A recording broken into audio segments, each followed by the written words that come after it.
Assalamualaikum sahabat, ketemu lagi kita. Kemarin banyak yang komen nih, yang ingin coba ngajak diskusi kalau menghadapi kondisi di lingkungan kerja, teman, dan kondisi kantornya toksik. Nah, penting nih, jangan sampai kita kerja tapi malah stres. Yuk kita belajar bareng.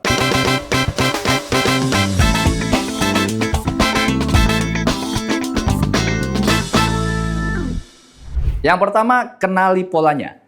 Pahami betul-betul apakah ini hanya konflik biasa atau benar-benar toksik. Ada yang sifatnya manipulatif, menjatuhkan satu sama lain, drama-drama nggak jelas, dan sebagainya. Harus itu dilakukan tahap yang pertama. Yang kedua, kita harus juga tentukan batasannya harus jelas, harus tegas gitu ya. Mana yang masuk kategori toksik, mana yang biasa saja. Jangan terlalu terbuka pada orang yang sering menyebar gosip, gibah begitu ya.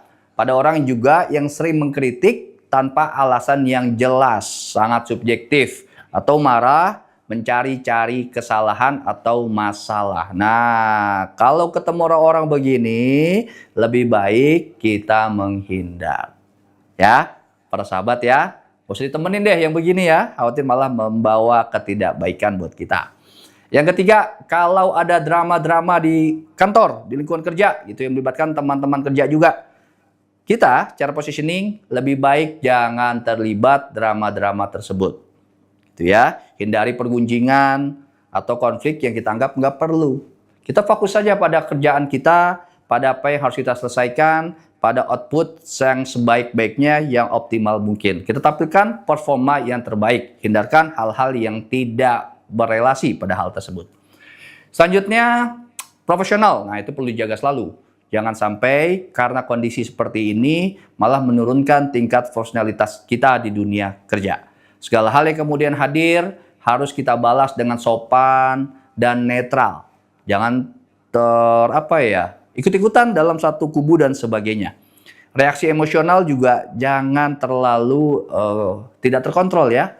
Tampilkan sisi emosional yang bisa kita kontrol. Jangan juga kita terlalu hal-hal yang terlalu reaktif, yang kemudian malah memperkeruh dramanya, permasalahannya, dan positioning kita.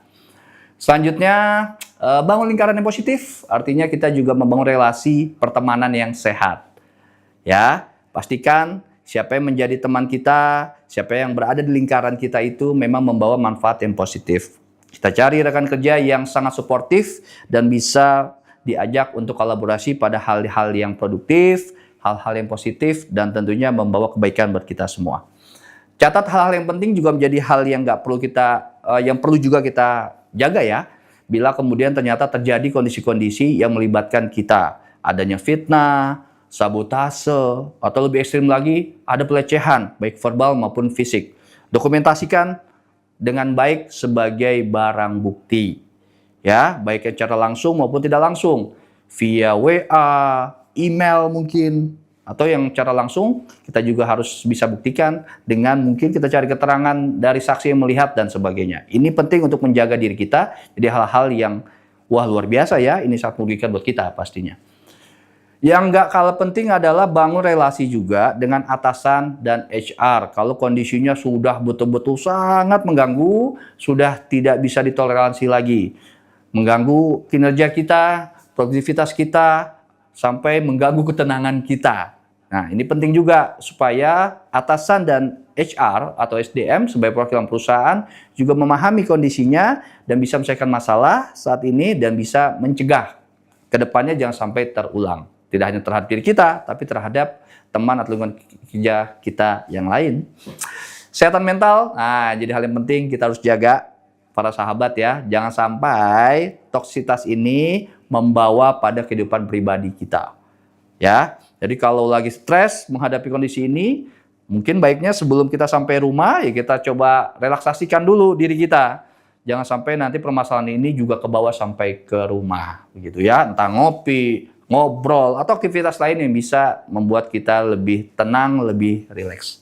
Oke, itu beberapa catatan yang kita bisa jadikan pemahaman, keilmuan buat kita semua. Mudah-mudahan kita nggak menjumpai teman dan lingkungan kerja yang toksik. Tapi kalau kita menemukan hal ini di lingkungan kerja kita, mudah-mudahan bermanfaat tadi apa yang kita sampaikan. Oke, salam kompeten.